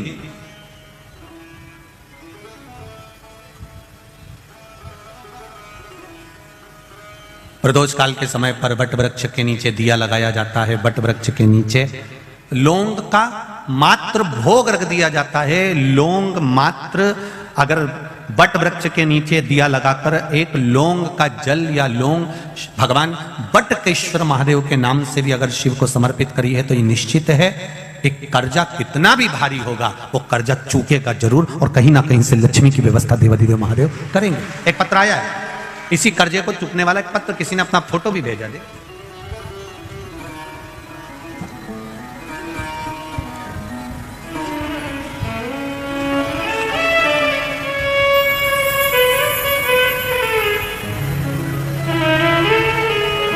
मेरा नाम राजाराम जाधव, पाटिल गांव, औरंगपुर, शिवपुर, साहदा, जिला नांदुरबार, महाराष्ट्र से आया हूं। कहीं बैठे हो तो हाथ हिलाइएगा। आप ही हैं? दोनों हाथ हिला दो ऐसा। श्री शिवाय नमस्तुभ्यम। एक बार फिर से हिलाइए दोनों हाथ। श्री शिवाय नमस्तुभ्यम। महाराष्ट्र नांदुरबार से आया हूं। मेरा परिवार टीवी के माध्यम से कोरोना काल से कथा सुन रहा है। आपके प्रवचन दिए गए कर्ज मुक्ति का उपाय सुनने के बाद मन में इच्छा जागृत हुई और उपाय करना शुरू किया। आपके कहने से बढ़ के पेड़ के जड़ में वटकेश्वर महादेव के नाम से आपने जो बताया था वैसा की वैसा ही पूजन करना प्रारंभ कर। चावल हल्दी मिलाकर जल छोड़ना, बाबा जी की इच्छा से प्रसाद स्वरूप जैसा आपने वर्णन किया था वैसा ही कर कर वहां से जल लाकर, जिस खेती में, खेती का फोटो भी मैं लगा रहा हूं, जमीन का फोटो लगा रहा हूं, जिस खेती में एक अन्न का दाना नहीं होता था, पूरा कर्जे में डूबता चले गया था, बाबा की कृपा से बाबा ने ऐसी प्रेरणा दी कि हमने उस खेती में वटकेश्वर महादेव का पूजन करने के बाद अभी तक जो फसल लगाते थे वो फसल हटाकर हमने उसमें मिर्ची बो दी। आप बार बार कथा में कहते हो काली मिर्ची काली मिर्ची, तो हमने मिर्ची लगा दी। हमने ये थोड़ी ना कहा था कि तुम मिर्ची लगाओ दादा, हमने मिर्ची बो दी। और बाबा की कृपा देखिए, वटकेश्वर महादेव का नाम लेकर गया था, इतना कर्जा था कि प्राण जाने की नौबत आ गई थी, पर वटकेश्वर महादेव की कृपा से मिर्ची लगाई और मिर्ची की जो फसल आई उसने मेरा पूरा कर्जा चुका दिया। देवादिदेव महादेव को नमन करने आया। बाबा की कृपा से खेती तो इतनी है गुरुदेव कि बाबा ने खूब दी है, पर कर्जा भी अपार था जो बाबा ने मेरा चुका दिया। मैं बाबा को नांदुरबाग महाराष्ट्र से आकर यहाँ प्रणाम करने आया हूँ। बैठिए। श्री शिवाय नमस्तुभ्यम। ये शिव है, ये शंकर, ये औघड़ी, ये दयालु। तेरी कृपा बिना ना हिले एक भी अणु, लेते हैं श्वास तेरी कृपा से। बखान क्या करूं मैं राखों के ढेर का, चपटी भभूत में खजाना को। आपसे भी कहना चाहूंगा, आप जिस भाव से, जिस हृदय से, जिस चित्त से इस पावन शिव महापुराण की कथा को सुन रहे हो, श्रवण कर रहे हो, इस ग्राउंड में बैठकर, इस सुंदर कथा स्थल पर बैठकर लाखों की संख्या में आकर आप इस कथा को श्रवण कर रहे हो, आस्था चैनल पर सुन रहे हो, फेसबुक ग्रुप पर सुन रहे हो, ये विश्वास रखना दिल से सुन रहे हो तो मेरा बाबा देता भी दिल से ही है, खाली नहीं छोड़ता, वो देता है दिल से। आप यहां से जब जाएं तब एक बार दिल से उसको नमन कर कर, दिल से कहकर जाना, उसको हृदय से विनय कर कर जाना, निवेदन कर कर जाना, करेगा। बिना मांगे दे देता है, बिना मांगे। रिटर्न बढ़ल बाबा, बिना मांगे प्रदान कर, बिना मांगे वो दे रहा। शिव कृपा आप करो। प्रसाद मांगा नहीं जाता। शिव महापुराण की कथा कहती है प्रसाद देने वाला अपना हाथ खुद आगे बढ़ाता है देने के लिए। शंकर भगवान पर जल चढ़ाओ तुम, भले मत मांगो। जिसने हाथ आगे बढ़ाकर शंकर भगवान पर जल चढ़ाया है, मेरा महादेव हाथ आगे बढ़ाकर उसकी झोली भर देता है, ये निश्चित है। राम जी को, भगवान कृष्ण जी को, लड्डू गोपाल जी को, घर में जितने भी देवी देवता हैं उनका जब हम पूजन करते हैं, उनको स्नान कराते हैं, तो आपको हाथ लंबा करने की जरूरत नहीं पड़ती है। वहीं की वहीं आप भगवान को स्नान करा देते हैं, जल चढ़ा देते हैं। पर केवल एक देवाधिदेव महादेव ऐसे होते हैं जिनको जल चढ़ाने के लिए आपको अपना हाथ आगे बढ़ाना पड़ता है। हम जब अपना हाथ आगे बढ़ाते हैं देने के लिए, तो महादेव भी अपना हाथ बढ़ाते हैं सब कुछ लुटाने के लिए। आप उसके बल पर वो प्रदान करता, वो देता। महाराज सरस्वती जी ने मांगा मुझे कुछ वर दीजिए, दे दिया। अब आपसे निवेदन है कि आप बोलिए मैं क्या कर सकती हूं आपके लिए, क्या करूं मैं आपके लिए। बस इतना करिएगा, मेरे दरवाजे पर कोई आए उसके मन की बात मुझे बता दीजिए। प्रसाद लेने वाला और देने वाला दोनों में अंतर होता है।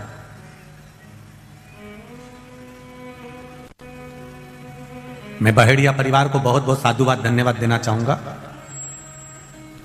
पुत्र काव्य की स्मृति में यह कथा चल रही है और आपका जो आत्मीय प्रेम यहां पर आए हुए भक्तों के प्रति, जो रात को 5-5, 10-10 हजार, 15-15 हजार लोग यहां ठहर रहे हैं, उनको सुबह चाय बिस्कुट, फिर भोजन, रात्रि को सब सोते हैं, तब सुंदर दूध उकलवाकर सबको गिलास भर भर कर दूध पिला देना, रात भर चाय चला देना। मैं बहेड़िया परिवार को धन्यवाद देता हूं, बहुत बहुत धन्यवाद। कथा तो बहुत देखी और बहुत करी,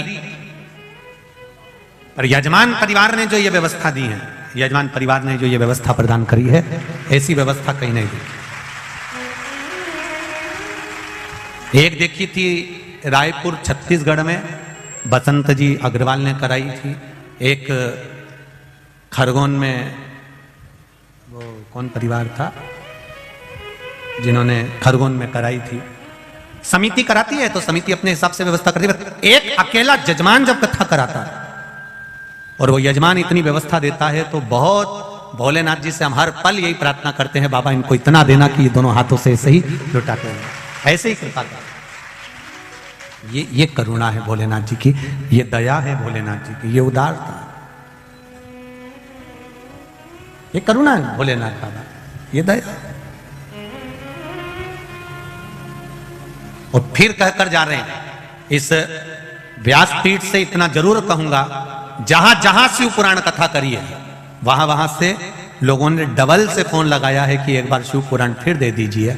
मेरा बाबा शिव पुराण कराने के बाद इतनी कृपा कर देता है, इतनी दया कर देता है कि जितना लोग बाबा के लिए खर्च करते हैं उससे 1000 गुना बाबा फिर दे देता है। यह शिव कृपा, ये उदार, ये करुणा, बाबा फिर दे दे, ये उसकी उदारता है, ये उसकी करुणा। महाराज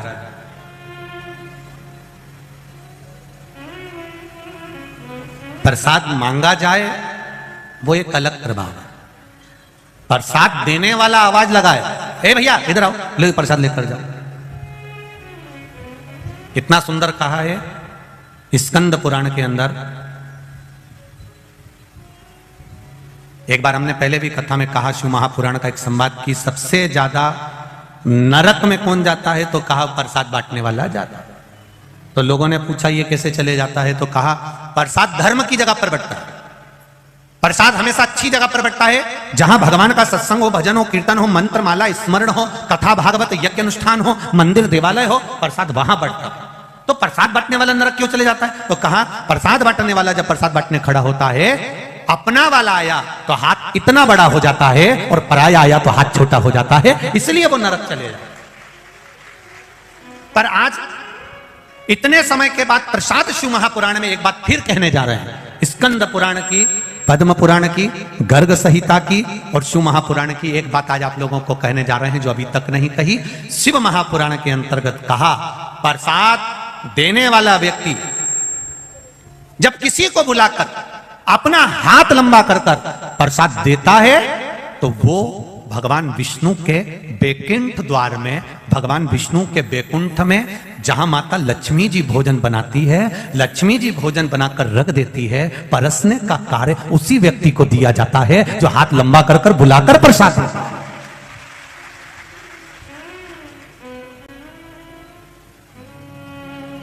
और हमने देखा यहाँ बहेड़िया परिवार जो कथा करा रहा है, हमने छोटे छोटे वीडियोस आप लोगों के, हम लोग तो कभी रसोई घर जाते नहीं तो गए भी नहीं, तो हमने उसमें वीडियो में देखा कि कई माताएं बुला कर दे रही, भैया चाय लो, उधर से बिस्कुट लो, भैया आओ इधर आओ चाय लो, उधर बिस्कुट रखा है बिस्कुट लो, लो दूध प्रसाद लो भोजन प्रसाद लो, ये बुलाकर जो दे रहे हो। तो हम पूर्ण भरोसे से कर सकते हैं कि बैकुंठ में लक्ष्मी जी तो बनाएगी पर नारायण को भोजन आप ही खिलाओगे, ये निश्चित है, ये विश्वास है, ये जागरूकता।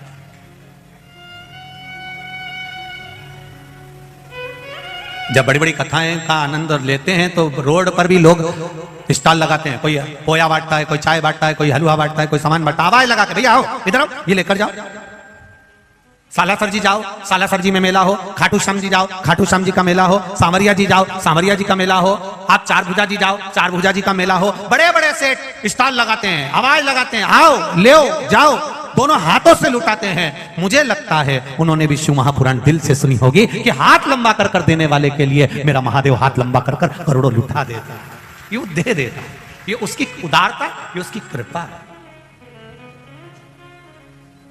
ये उसकी करुणा है।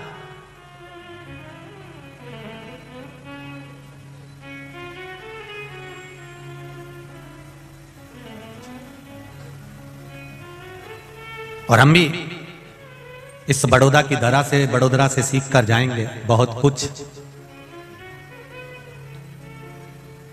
इस 16 फरवरी से 22 फरवरी तक जो सीहोर में रुद्राक्ष महोत्सव होने वाला है, रुद्राक्ष का वितरण और रुद्राक्ष महोत्सव का जो आनंद होने वाला है फरवरी में, हम भी प्रयास करेंगे कि जैसा बहेड़िया परिवार दोनों हाथों से दिल से हम कहना चाहेंगे, जहां जहां पर कथा करी है सबसे, कि दिल से आप भी आकर आनंद के साथ हाथ लंबा कर कर खूब लोगों को खिलाओ, चाय पिलाओ, चाहे पोहा खिलाओ, चाहे हलवा खिलाओ, दिल से लुटाओ आनंद के साथ, ये सीख कर जाए। और हम भी पूर्ण आनंद के साथ उस कथा का रस तत्व, पूर्व में अति भीड़ होने के कारण बस, परंतु अब की बार व्यवस्थाएं भी उस हिसाब से करें जिससे आप लोगों को रुद्राक्ष अच्छे से प्राप्त हो जाए और उसका आनंद आपके जीवन में मिले। महाराज शिव कथा कह रही है, भगवान देवादिदेव महादेव का चरित्र कह रहा है।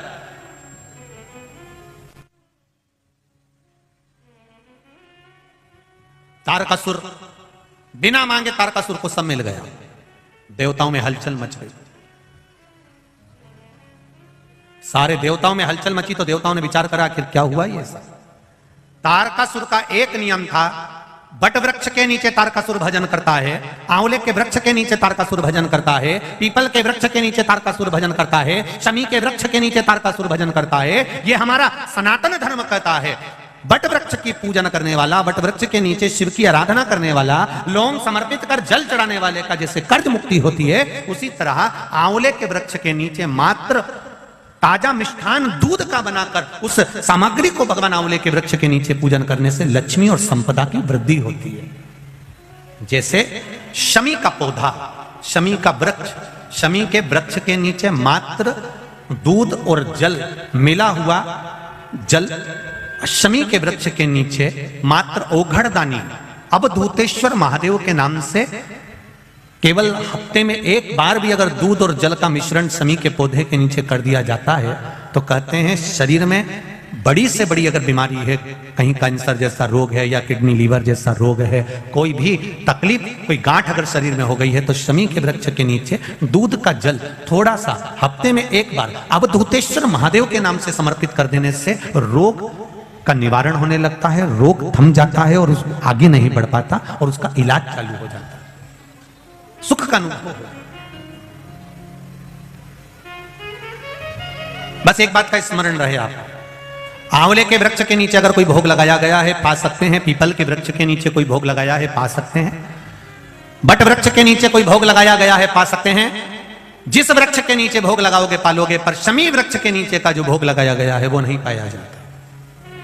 शमी वृक्ष का जो प्रसाद है वो आपको वहीं छोड़ना पड़ता है। शमी वृक्ष का प्रसाद वहीं छोड़। शिव कथा कह रही है, तारकासुर ने तारकासुर खूब उपद्रव। अब सारे देवताओं के पास सूचना मिल गई, जाओ 33 कोटि देवी देवताओं ने जाकर तारकासुर से बात करी है।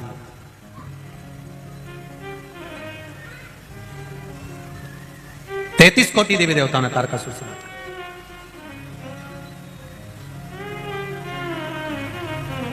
कहा, आप उपद्रव कर रहे हो, तब साधना करा, भजन करा, कीर्तन करा, सब कुछ आपके पास में है, अब उपद्रव क्यों करना?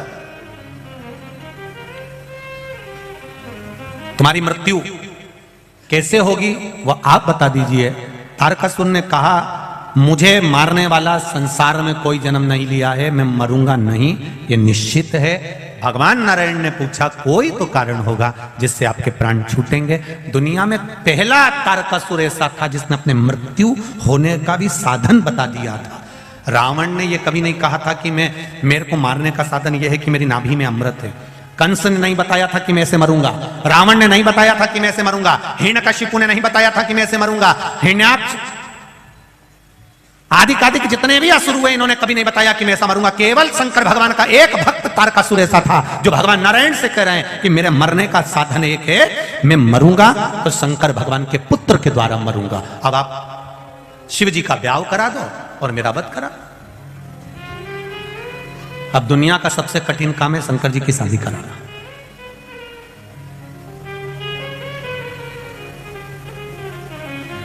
आज के जमाने में सबसे ज्यादा कठिन काम है बेटी को ये बोलना, बच्चों को ये बोलना कि अब मैं तुम्हारी शादी पक्की कर रहा हूं और वहां कर रहा हूं।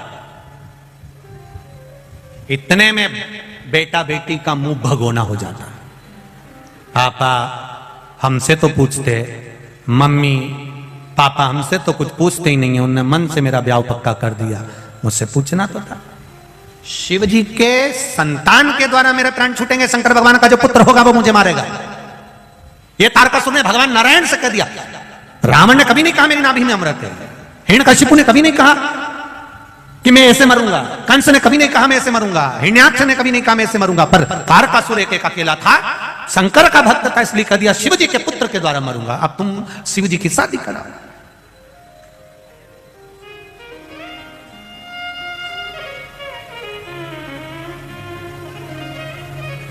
तारकासुर से हमारे लोगों ने सीखा, ये सीखा है हमारे लोगों ने, ऐसा नहीं बेटी का ब्याह करना है, बेटे का ब्याह करना, करूंगा पर थोड़ा सा पहले मकान बना लूं, थोड़ा सा मकान का ये काम करवा लूं, इसके बाद बेटी ब्याह का। मतलब तारकासुर का संबोधन ध्यान में है, मरूंगा पर शंकर भगवान के पुत्र के द्वारा मरूंगा।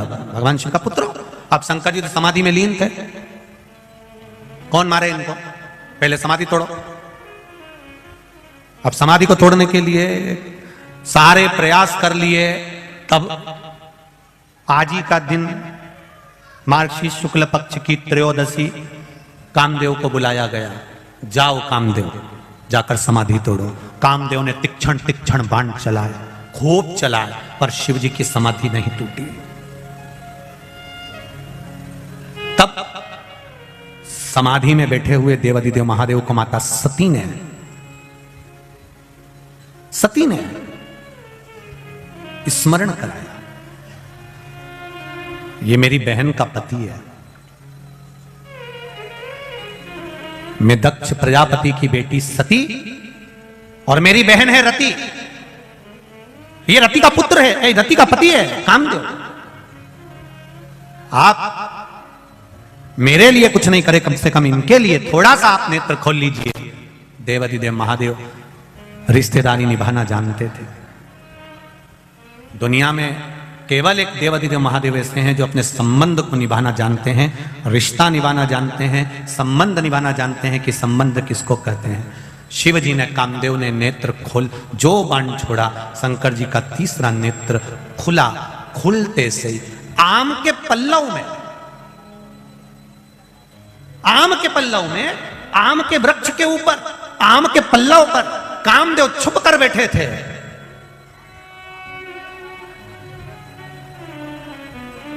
जलकर बस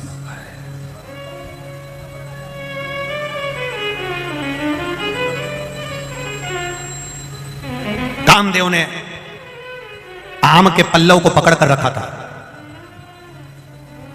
आम के वृक्ष को, आम के पल्लव को पकड़ कर रखा है कामदेव ने।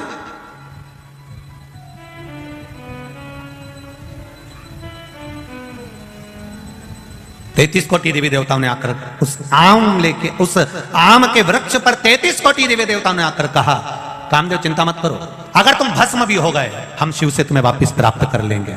कामदेव प्रसन्न हो गया, बड़ी कृपा करी, इस आम के पल्लव के ऊपर आपका मुझे दर्शन हुआ।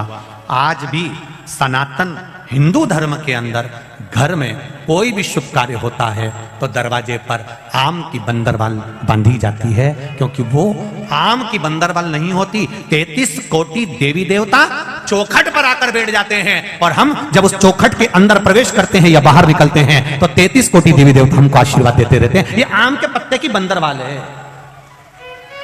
अब इधर गुजरात में बनती कि नहीं बनती हमको नहीं मालूम, बनती है क्या?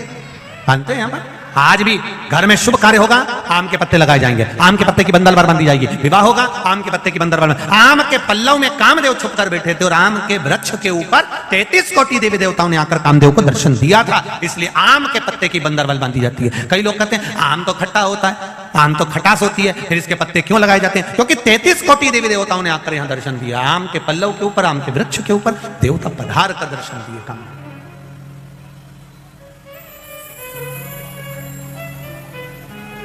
महाराज भगवान देवादिदेव महादेव शिव औघड़दानी, त्रिकालदर्शी, कैलाशी, अविनाशी, मेरे बाबा, मेरे शिव, कामदेव को भस्म कर दिया। कामदेव आकर रोने लगा। रति कामदेव की धर्मपत्नी रो रही है, मेरा पति मार दिया केवल देवताओं के हित के लिए, मेरे पति के प्राण छूट गए केवल देवताओं के हित के लिए। भगवान शिव ने, भगवान ब्रह्मा, विष्णु, देव आदि सारे देवताओं ने मिलकर भगवान की स्तुति करी। तब कहा तुम्हारा पति तुमको मिलेगा जब भगवान कृष्ण पृथ्वी पर आएंगे, द्वापर में कृष्ण आएंगे, तब उनके उस पुत्र के रूप में तुम्हारा पति वापिस तुम्हें मिल जाएगा।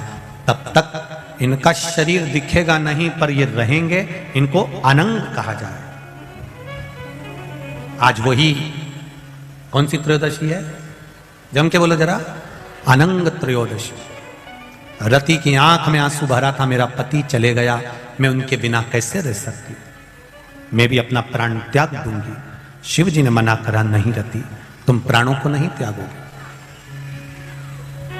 तुम्हारी तप साधना के बल पर, तुम्हारी तप साधना के प्रभाव से तुम्हारा पति तुम्हें वापस मिलेगा। और कृष्ण अवतार की कथा कहती है, ले जाकर समुद्र में डाल दिया था प्रद्युम्न को, तब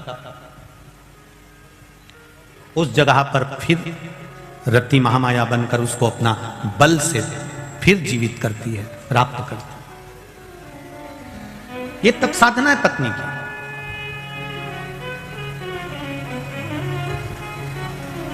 रति ने कहा, एक बार आपकी समाधि तोड़ने से मेरा पति मर गया, उसका अनंग हो गया, उसका शरीर चले गया, भस्म हो गया, आप मुझे कोई दूसरा वर नहीं देंगे? देवादिदेव महादेव ने कहा, मांग रति, तुझे क्या चाहिए? तू सती की छोटी बहन है, तू सती की बहन है, मांग तुझे क्या चाहिए? रति कहती है, एक वर दे दीजिए, जिस दिन मेरा पति अनंग हुआ है, उसका शरीर गया है, वो दिन संपूर्ण ब्रह्मांड पर जो स्त्री, जो नारी, जो पुरुष, जो जीव शंकर भगवान पर मात्र कामदेव, रति, महादेव और सती का नाम लेकर मात्र दूध का ही स्पर्श करेगा, उसका आनंद उसको 7 जन्म तक प्राप्त होगा, फिर वो कभी जीवन में भटकेगा। जिस पति पत्नी का झगड़ा होता है या पति पत्नी में प्रेम समाप्त हो गया या स्नेह समाप्त हो गया, विवाद चल रहा हो, आपस में एक दूसरे का मुंह देखना पसंद नहीं है, बच्चों के प्रति कोई स्नेह नहीं, माता पिता के प्रति कोई स्नेह नहीं, उसके लिए आज अनंग त्रयोदशी का जो दिन है और सोम प्रदोष का जो आज दिन बना है, शायद भूतो ना भविष्यते, जिंदगी में ऐसा दिन फिर वापिस आने वाला नहीं है। सोम प्रदोष भी पड़ गया और अनंग त्रयोदशी भी पड़ गई। और कितनी खुशी की बात है जो आज आप और हमको ये पावन कथा अनंग त्रयोदशी के दिन अनंग त्रयोदशी की महत्वता जानने का मौका मिला है। शायद बड़ोदरा वालों ने कुछ ना कुछ पुण्य तो बहुत प्रबल किया है, ये निश्चित। ये प्रभु कृपा। मेरा जिन बेटा बेटियों का विवाह नहीं हो रहा उनसे भी निवेदन है आज का प्रयोग अवश्य करें, आज का आनंद जरूर पाएं। अनंग त्रयोदशी, केवल एक बेलपत्री का पत्ता, उस पर दूध और बाबा देवादिदेव महादेव को कामदेव, रति, शिव और सती का नाम लेकर अपनी कामना का स्मरण कर कर समर्पित करिए, सुख प्राप्त, आनंद की अनुभूति होगी।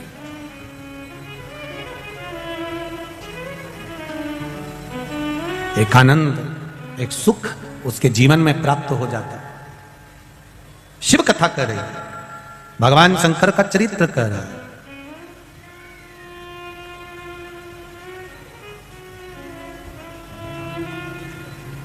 रति रो रही है, शिवजी ने वर दे दिया। अब रति अपनी चित्त वृत्ति को धारण करती है और पति के लिए बहुत इंतजार करती है, बहुत।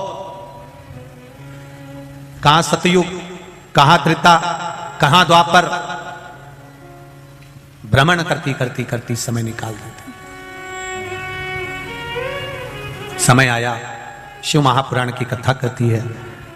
सती मैया जो जलकर भस्म हुई थी वो हिमालय राज के घर में मैनावती के गर्भ से पार्वती के रूप में प्रकट हो गई। मैना, धन्या और कला, ये तीन पितरों की लड़कियां हैं, पितरों की बेटियां हैं, पितृलोक में रहती हैं। दुनिया का सबसे सुंदर लोक है पितृलोक, दुनिया का सर्वश्रेष्ठ लोक पितृलोक, जहां से पितर किसी दूसरी जगह जाना नहीं चाहते।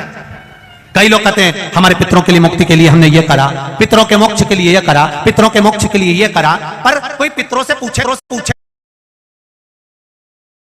संसार में भटक रहे हैं तो उनकी मुक्ति का केंद्र कारण करिए, आप उपाय करिए। पर पितृलोक में विराजमान है तो उनकी मुक्ति का कोई यत्न मत करिए। क्यों? क्योंकि पितृलोक में पितृ सबसे ज्यादा प्रसन्न रहते हैं। उनसे पूछा जाए तुम्हारी प्रसन्नता का कारण क्या है, तो पितृलोक के पितृ कहते हैं जितनी देर संसार के मनुष्य शिव महापुराण की कथा में बैठते हैं, भले टीवी के सामने सुने, मोबाइल पर सुने, चाहे कथा पंडाल में बैठकर शिव महापुराण की कथा सुने, जितनी देर आप जमीन पर बैठकर आसन लगाकर कथा को श्रवण करते हो, उतनी देर तक भगवान विष्णु अपने घर के पितरों के कंधे पर हाथ रखकर पूरी शिव महापुराण की कथा को सुनते हैं। उतनी देर महादेव की कथा का रस तत्व भगवान नारायण उतनी देर तक हमारे पितरों के कंधे पर हाथ रखते हैं और हाथ रखकर कंधा ठोक ठोक कर कहते, देख तेरे घर के बच्चे ये सत्कर्म कर रहे हैं, तेरे घर के बच्चे कथा सुन रहे हैं, तेरे घर के बच्चे ने पुण्य कमाया, तेरे घर के बच्चे ने श्री शिवाय नमस्तुभ्यम गाया, तेरे घर के बच्चे ने शिव तत्व को जाना है, तेरे घर के बच्चे ने पुण्य। भगवान नारायण कंधा ठोक ठोक कर आशीर्वाद देते हैं, ये तेरे घर के बच्चे हैं, ये तेरे घर की बहू है, ये तेरे घर के बेटे हैं। कितने सालों के बाद गुजरात को दो कथा मिली है, एक ये, एक पावागढ़ के पास में। कितना सालों निकल जाते हैं तब जाकर कहीं शिव महापुराण की कथा, और ये कथा पूरी होगी, और ये कथा पूर्ण होने की 9 तारीख को पूरी हो जाएगी। 12 तारीख को बैतूल, मध्य प्रदेश के बैतूल में शिव महापुराण की कथा प्रारंभ हो जाएगी। जो बैतूल के पास में ताप्ती, सूर्य नारायण भगवान की बेटी ताप्ती नदी जो बहती है, यमुना जी की बहन जो बहती है, उस यमुना जी की बहन ताप्ती के नाम से मां ताप्ती शिव महापुराण की कथा श्रवण करने का सौभाग्य बैतूल वालों को मिलेगा दोपहर में 1 बजे से 4 बजे। बैतूल वालों करो तैयारी, आ रहा है कुबेर भंडारी, आनंद से श्रवण करें। और मैं तो कहूंगा अमरावती साइड में अभी कथा नहीं है, अमरावती परतवाड़ा ये पूरा क्षेत्र, नागपुर साइड में भी अभी 1 साल 1.5 साल 2 साल कथा नहीं। आपको मौका मिल रहा है बैतूल की कथा श्रवण करने का, दिल से सुनो। 1 बजे से 4 बजे तक मां ताप्ती शिव पुराण का आनंद लो। तुम्हारी चित्तवृत्ति में आना चाहिए। गंगा जी में अस्थि विसर्जन होती है, वो अस्थि कई दिनों तक रहती है। यमुना जी में अस्थि जावे तो कई दिनों तक रहती है। गोदावरी में जावे अस्थि बहुत दिनों तक रहती है। कावेरी में, सरस्वती में अस्थि डाली जाए, मंदाकिनी में डाली जाए तो बहुत दिनों तक रहती है। केवल मां ताप्ती यमुना जी की बहन एक अकेली ऐसी है जिसमें अस्थि डालते से ही दूसरे दिन भस्म हो जाती है। ऐसा क्या है मां ताप्ती में, उसको जानो तो सही। जिस नदी को, जिस अस्थि को कोई गला नहीं सकता, वो दूसरे दिन अस्थि गल जाए, भस्म हो जाए। ताप्ती नदी का जल में ऐसा क्या भाव है? ऐसा यमुना और ताप्ती में ऐसा क्या झगड़ा हो गया कि यमुना जी ने ताप्ती को कुछ कर दिया और ताप्ती ने यमुना को कुछ कर दिया? ऐसा कौन सा झगड़ा ताप्ती और यमुना का हो गया कि यमराज यमुना के दरवाजे पर जाते हैं और ताप्ती के यहां नहीं पहुंच पाते और शनि ताप्ती के द्वार पर पहुंच जाता है? हमें वो प्रसंग को जानना है, मां ताप्ती के उस प्रसंग को जानना है, उसको पहचानना है हमें, मां ताप्ती के उस संवादों को। वो बैतुल की कथा में 12 से चालू होगी, उसको श्रवण करें 12 दिसंबर से, आनंद लें।